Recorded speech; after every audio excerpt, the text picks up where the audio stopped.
Hello students, this is science के। आज है सॉल्यूशन यूनिट का लास्ट लेक्चर। आज के लेक्चर हम डिस्कस करेंगे वैन होफ फैक्टर। ठीक है, तो नोटबुक निकालिए, हेडिंग लगाइए। टॉपिक रहेगा हमारा वैन होफ फैक्टर। अब वैन होफ फैक्टर क्या होता है? हमने 4 कोलिगेटिव प्रॉपर्टीज डिस्कस की।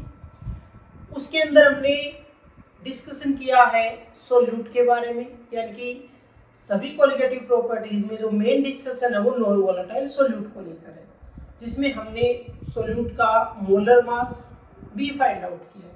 ठीक है, तो किसी भी कोलिगेटिव प्रॉपर्टी की हेल्प से अगर हम सब्सटेंस का मास फाइंड आउट करते हैं तो वो एक्सपेक्टेड वैल्यू से डिफरेंट आता है, यानी कि डिफरेंस आ जाता है कि जो वैल्यू एक्सपेक्ट किया गया उससे अलग वैल्यू आता है, एक छोटा एरर आ जाता है। इस चीज को बोला जाता है अबनॉर्मल मॉलिक्यूलर मास। क्लियर?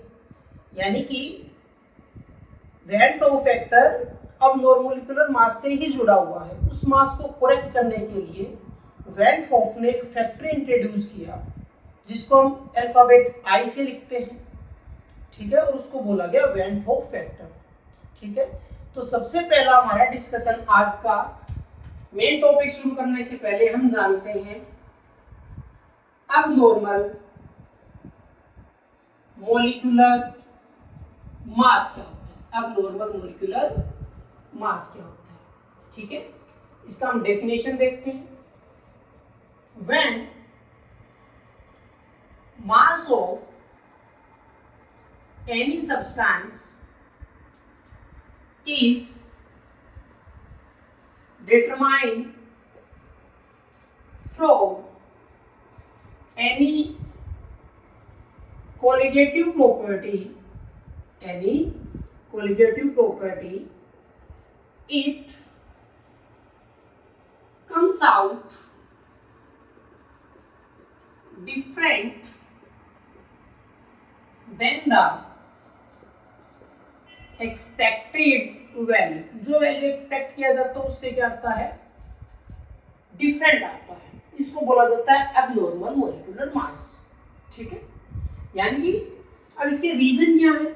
अगर हमें अब रीजन जानने हो कि ऐसा क्यों हो रहा है कि मास सही आने की बजाय थोड़ा सा डिफरेंट वैल्यू आ रहा है, उसके रीजन कई हो सकते हैं। जैसे कि सॉल्यूशन इज नॉन आइडियल। अब नॉन आइडियल का मतलब क्या होता है? Not diluted. क्या होता है? Not diluted. क्लियर? ये आप अच्छे से समझते हैं क्योंकि हमने आइडियल नॉन आइडियल डिटेल में की। एक क्या हो सकता है? Solute undergoes in association in the solution. Association का मतलब क्या होता है? कंबाइन होना, एड होना। या क्या हो सकता है? Solute undergo in dissociation in the solution. ठीक है, फर्स्ट पॉइंट तो आपको क्लियर है अच्छे से। यानी कि जब एक सॉल्यूशन बनाया जाता है तो जो सोल्यूट पार्टिकल्स है जिनके अमाउंट हम मोल्स में लेते हैं, तो सोल्यूट पार्टिकल्स या तो कंबाइन हो जाते हैं, यानी कि उनके नंबर्स कम हो जाएंगे। जब चीजें एड ऑन होंगी तो उनके नंबर्स डिक्रीज हो जाएंगे। फाइनल रिजल्ट है वो लेस नंबर में आएगा।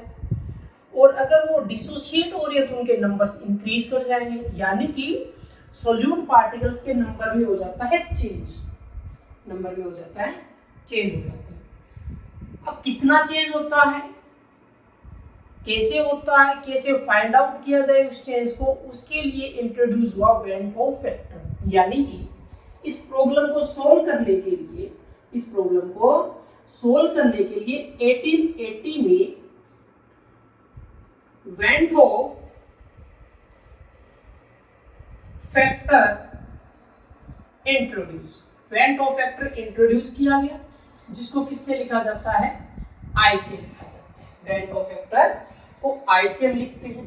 ठीक है, तो ये छोटा सा टॉपिक था कि वैन होफ फैक्टर हमें किसके लिए चाहिए, किस लिए हम यूज करते हैं। अब एक्चुअल में देखा जाए कि आई होगा क्या। अब आई होगा क्योंकि जब एक सॉल्यूशन बनेगा तो पार्टिकल या तो एसोसिएट हो रहे हैं या डिसोसिएट हो रहे हैं। तो आई एक्चुअल में क्या होगा, आई होगा change in number of solute particles, change in number of solute particles. हमें आई बताएगा कि कितने पार्टिकल्स में चेंज आया, कितना इंक्रीज हुआ, कितना डिक्रीज हुआ।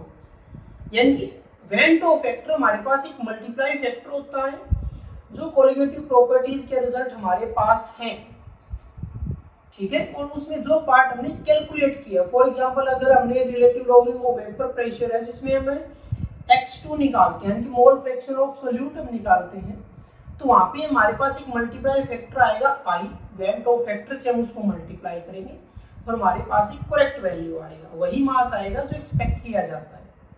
क्लियर? ओके। यानी कि कोलिगेटिव प्रॉपर्टीज में चेंज होगा, तो आई को हम और क्या लिख सकते हैं, आई को हम लिख सकते हैं चेंज इन कोलिगेटिव वैल्यू, ठीक है, कोलिगेटिव वैल्यू हम ये भी लिख सकते हैं। अब इसका प्रॉपर एक फॉर्मूला आएगा कि आई हमें कैसे निकालना है, ठीक है। पहले इतना नोट कीजिए, फिर हम आगे देखते हैं कि आई को हम कैसे कैलकुलेट करेंगे। एक पर्टिकुलर फॉर्मूला होगा, ठीक है, ओके। अच्छा, इससे पहले एक चीज और देख लीजिए कि जो सोल्यूट है, क्योंकि हमने वोलाटाइल पढ़ा, हमने नॉन वोलाटाइल पढ़ा, उसी से रिलेटेड कि अगर सोल्यूट की अगर हम दो अलग कैटेगरी बनाए कि इलेक्ट्रोलाइट और नॉन इलेक्ट्रोलाइट, तो इलेक्ट्रोलाइट वो कैटेगरी होगा जिसके अंदर जो सोल्यूट हम काउंट कर रहे हैं, जो कंपाउंड हम लेके चल रहे हैं, वो एसोसिएट भी होंगे, वो डिसोसिएट भी होंगे। जैसे कि एग्जांपल के लिए NaCl हो गया, MgCl2 हो गया, ठीक है, यानी कि सोडियम क्लोराइड, मैग्नीशियम क्लोराइड हो गया, ठीक है, एल्यूमिनियम सल्फेट हो गया। ये ऐसे इलेक्ट्रोलाइट है जो एसोसिएट भी होते हैं, डिसोसिएट भी होते हैं। तो इसी के साथ नॉन इलेक्ट्रोलाइट भी आएंगे। अब नॉन इलेक्ट्रोलाइट क्या हो जाएंगे, यानी कि जो ना एसोसिएट हो रही है ना डिसोसिएट हो रही है। ये सेम एग्जांपल वही है जो हम वोलाटाइल और नॉन वोलाटाइल में पढ़ते हैं। क्लियर? तो अगर नॉन इलेक्ट्रोलाइट के एग्जांपल जो एसोसिएट भी नहीं हो रहे, डिसोसिएट भी नहीं हो रहे, नंबर उनके सेम रहते हैं, ना इंक्रीज होता ना डिक्रीज होता, जैसे कि ग्लूकोज हो गया, शुगर हो गया। क्लियर? तो ये पार्ट है, अगर जो आप लिखना चाहें तो इसको ऐड कर सकते हैं इस टॉपिक के अंदर, एक बेसिक डिटेल था इसका। क्लियर? अब हम आगे देखते हैं कि हम आई को हम कैसे कैलकुलेट करेंगे। क्लियर? तो आई होगा change in number of particles, ठीक है।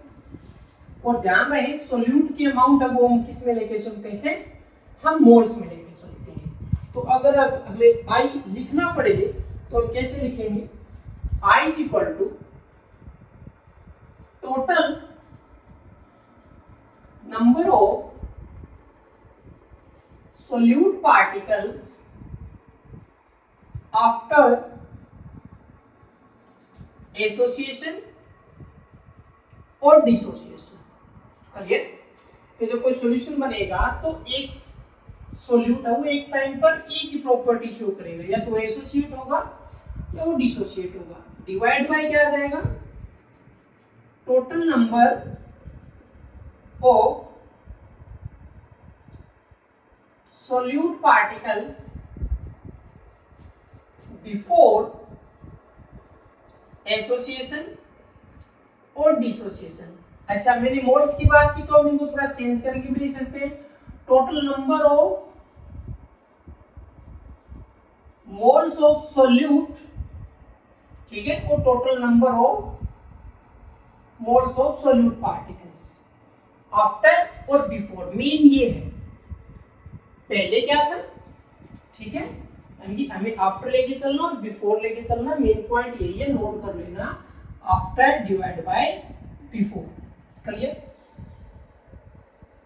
और एक चीज ध्यान रखना कि जो एसोसिएशन में पार्टिकल्स के जो नंबर है वो डिक्रीज होंगे और डिसोसिएशन में पार्टिकल्स के नंबर इंक्रीज होंगे। क्लियर? अब हम वन बाय वन देखते हैं। सबसे पहले हम सीखते हैं एसोसिएशन।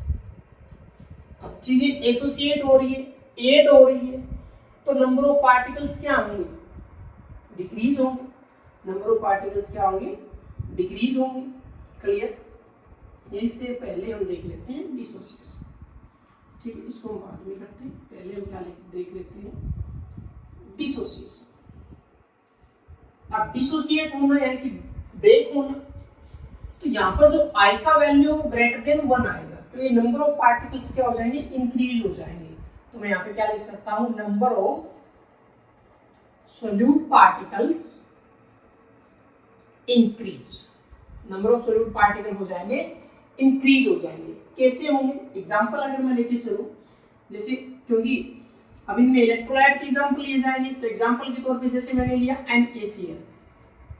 अब NaCl है, जब वो ब्रेक होगा तो क्या बना, Na पॉजिटिव और प्लस में Cl नेगेटिव। अब देखा जाए तो ये क्या था, 1 मोल, ये कितना है 1 मोल, ये भी क्या है 1 मोल। और अब अगर यहाँ से I निकालना पड़े तो I इक्वल टू देखो number of moles of solute after divide by before, तो ये आफ्टर है, बाद में कितने 1 और 1 2, डिवाइड बाय बिफोर कितना है 1, यानी कि I इक्वल टू कितना आ गया 2 आ गया।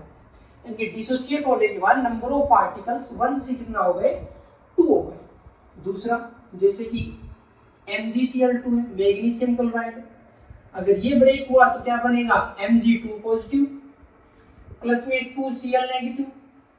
ओके, ये कितना है 1 मोल, ये कितना बना 1 मोल, ये कितना बना 2 मोल। चलिए, तो I क्या आ जाएगा आफ्टर डिवाइड बाय बिफोर, यानी कि 1 + 2 divide by 1 is equal to कितना आ गया 3, यानी कि नंबर ऑफ पार्टिकल्स 1 से इंक्रीज हो गई, कितना हो गई 3 हो गई। अगर मैं एक एग्जांपल और लूं, जैसे कि Al2SO4 थ्राइस, जब ये ब्रेक होगा तो क्या बनेगा 2 एल्यूमिनियम 3 प्लस और प्लस में 3SO4 2 नेगेटिव। अब I क्या आ जाएगा आफ्टर डिवाइड बाय बिफोर, तो ये कितना है 1 मोल, ये कितना है 2 मोल, ये कितना है 3, तो क्या है 2 + 3 divide by 1 is equal to 5, यानी नंबर ऑफ पार्टिकल 1 से 5 हो गए। अब ध्यान रखना, ये नॉर्मल डिसोसिएशन है, यानी कि हमें डिसोसिएशन को डिग्री के टर्म्स में और पढ़ना है, ठीक है। तो पहले इसको नोट कीजिए, फिर हम देखते हैं degree of dissociation. Clear, okay. अब हम आगे बढ़ते हैं, नेक्स्ट हम देखते हैं डिग्री ऑफ डिसोसिएशन। ओके, तो इसी का पार्ट डिग्री के टर्म्स में, degree of dissociation.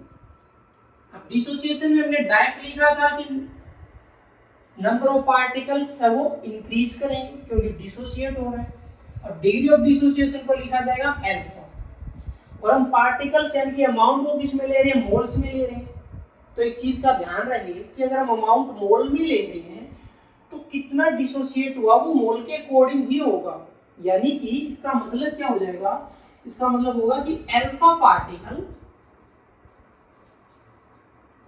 Dissociate from 1 mole, from 1 मोल के अकॉर्डिंग हम चलेंगे कि 1 मोल में से अल्फा डिसोसिएट हुआ। समझने के लिए हम ये मान लेते हैं कि हमारे पास कोई सोल्यूट A है और जो ब्रेक हुआ तो उसने बनाया Na, क्योंकि इंक्रीज हुआ, नंबर इंक्रीज हुआ तो N एक मल्टीप्लाई आ गया। अब हम मान लेते हैं कि जो इनिशियल था ये 1 मोल था इनिशियल, तो ये कितना रहा होगा 0। जब सॉल्यूशन बना यानी कि जो फाइनल में आए, अब अल्फा डिसोसिएट हो रहा 1 में से, तो इसको अगर हमने 1 माना है तो 1 माइनस अल्फा, 1 में से अल्फा डिसोसिएट हुआ तो A से Na बना, तो अल्फा डिसोसिएट हुआ तो क्या बना N अल्फा बना। क्लियर, अब I निकालो, I इज इक्वल टू, अब ये आफ्टर है और ये बिफोर है, यानी कि फाइनल वैल्यू पहले, तो 1 minus alpha plus N alpha divide by before कितना है, कितना हमारे पास 1।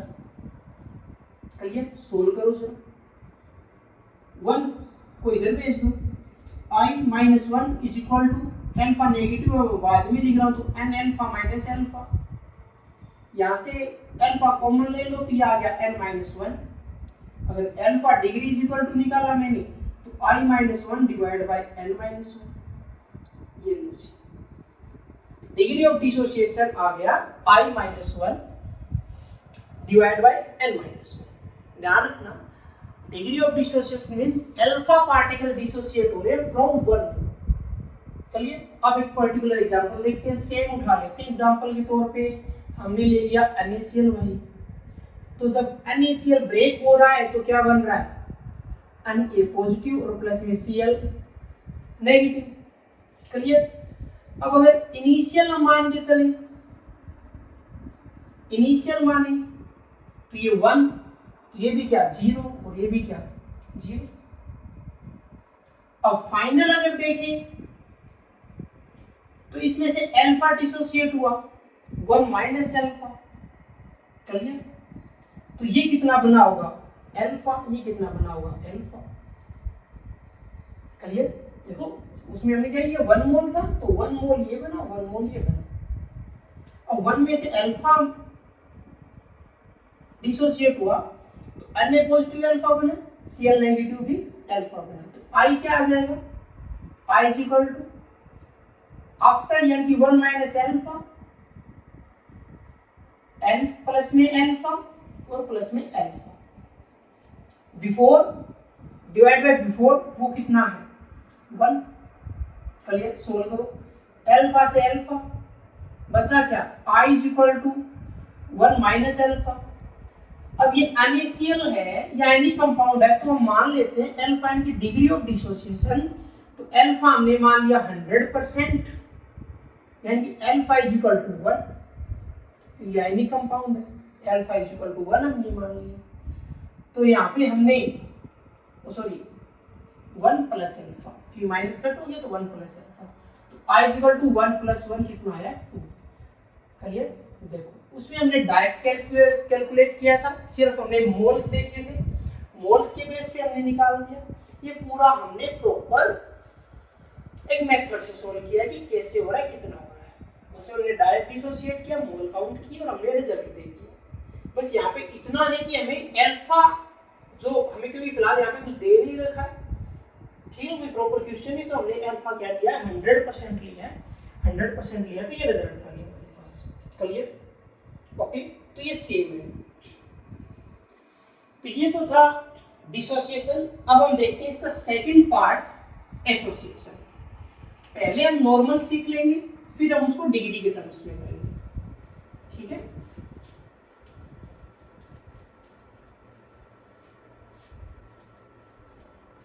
ओके।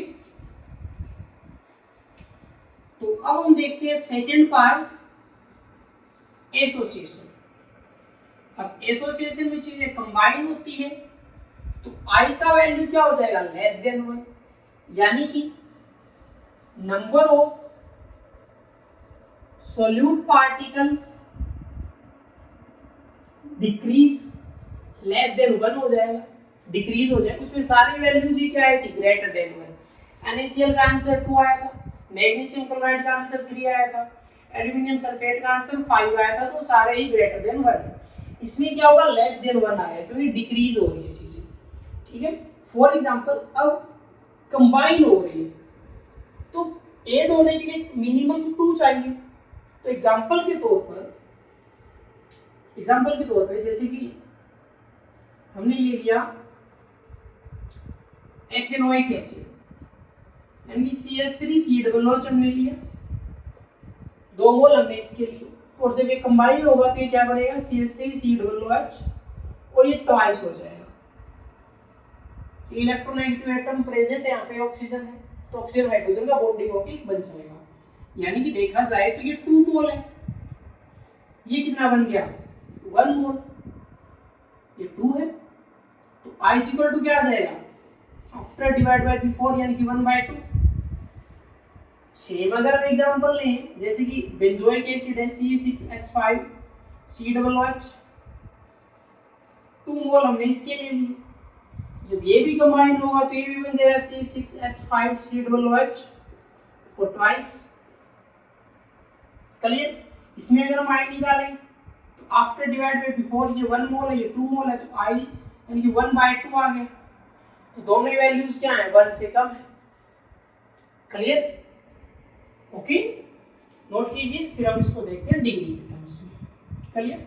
ध्यान रखना पार्टिकल्स डिक्रीज होंगे। ओके, तो अब हम निकालते हैं इसको डिग्री के टर्म्स में।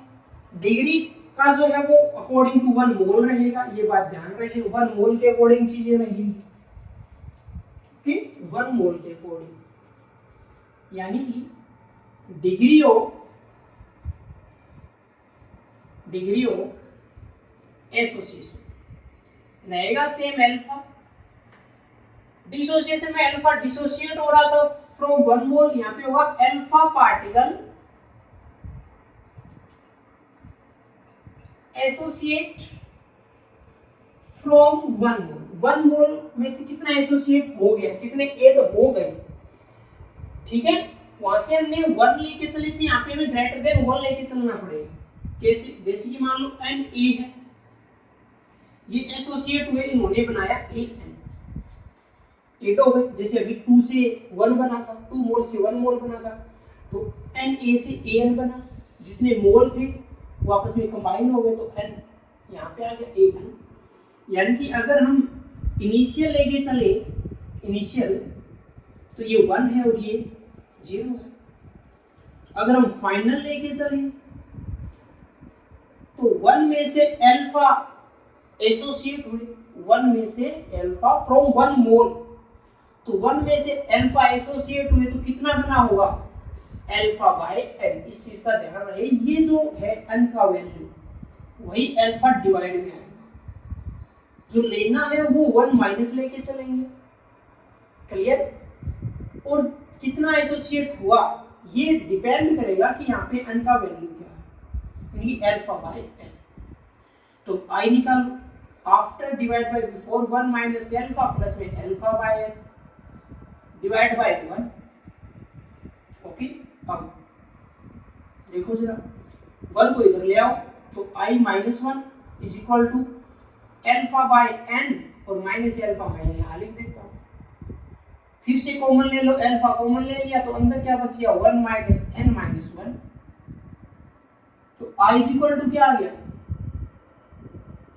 Sorry alpha is equal to क्या आ गया, अल्फा इज इक्वल टू आ गया हमारे पास i minus 1 divide by 1 minus N minus 1। Okay, ये आ गया। Clear? Alpha is equal to i minus 1 divide by 1 minus N. ठीक है, अब देखो पर्टिकुलर हम एक एग्जांपल देखते हैं। इस चीज को ध्यान से समझ लेना कि 1 में से अल्फा एसोसिएट हो रहा है, तो अल्फा डिवाइड बाय एन, तो एन होगा वो जो हम ले रहे हैं, जो हमारा सोल्यूट है, उसका जो स्टोइकियोमेट्रिक कोएफिशिएंट है। क्लियर? ओके, जैसे अभी हमने एग्जांपल किसका लिया था, हमने एग्जांपल लिया था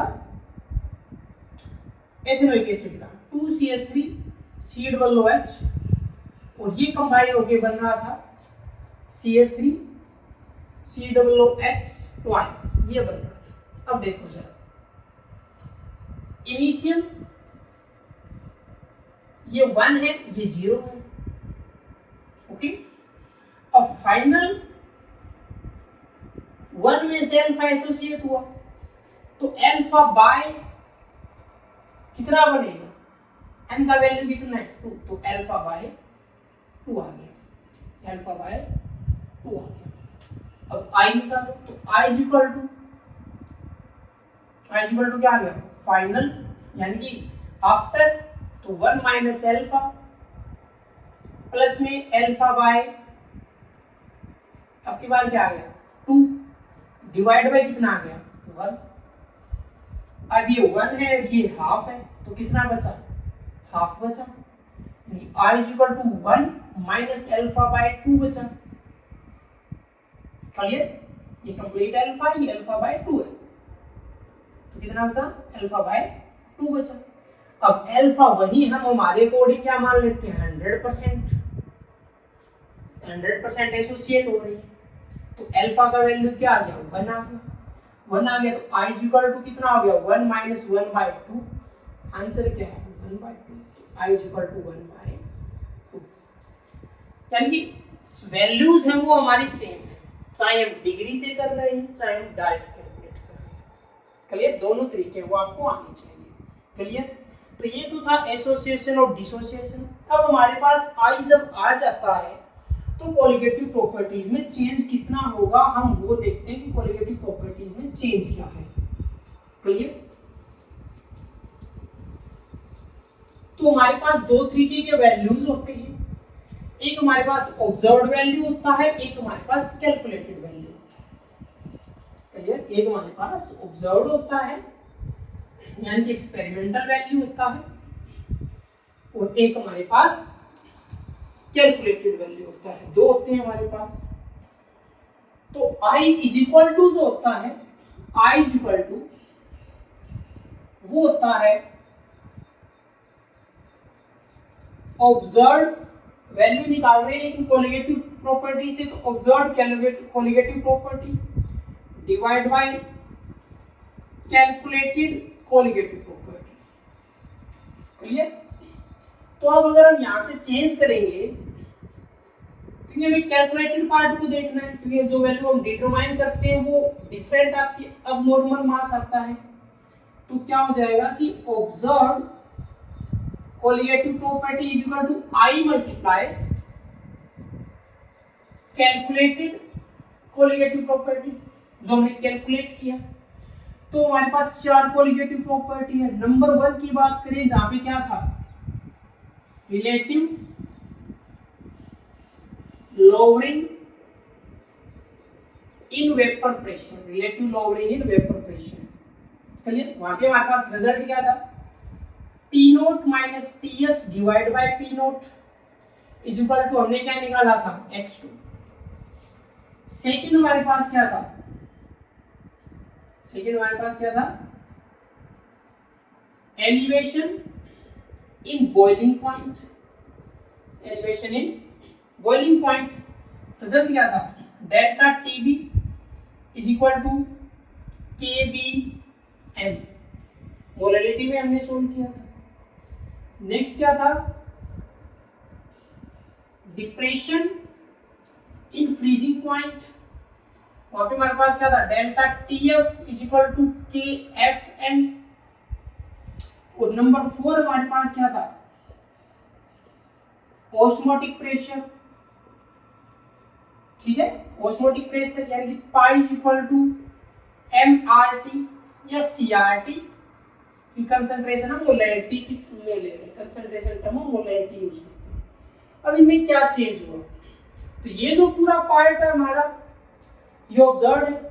अब कैलकुलेट यानी कि हमें आई जो है मैंने कहा था एक मल्टीप्लाई फैक्टर होगा, तो अब इन कोलिगेटिव प्रॉपर्टीज में जब चेंज होगा, क्योंकि हमें एग्जैक्ट निकालना है, तो जो मास आया है उसको हम किससे मल्टीप्लाई कर देंगे, आई से, आई मल्टीप्लाई x2। यहाँ पे आई मल्टीप्लाई KBM, तो ये मोलर मास जो हम निकाल रहे हैं, अब नॉर्मल मोलिकुलर मास वो यहीं से तो निकलेगा। इन ये सारे जो पार्ट है, जो कैलकुलेटेड वैल्यू है, वो किससे मल्टीप्लाई होगी, आई से। यानी कि कोलिगेटिव प्रॉपर्टीज का जो फॉर्मूला होता है हमारे पास फाइनल, जो हम सॉल्व करते हैं, वहां पर I as a multiply factor use होगा।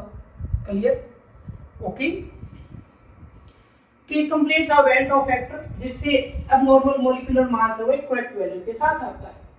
ठीक है, तो यहाँ पे सॉल्यूशन यूनिट होता है हमारा कंप्लीट। अब हम करेंगे 1 बाय 1 इनके न्यूमेरिकल्स।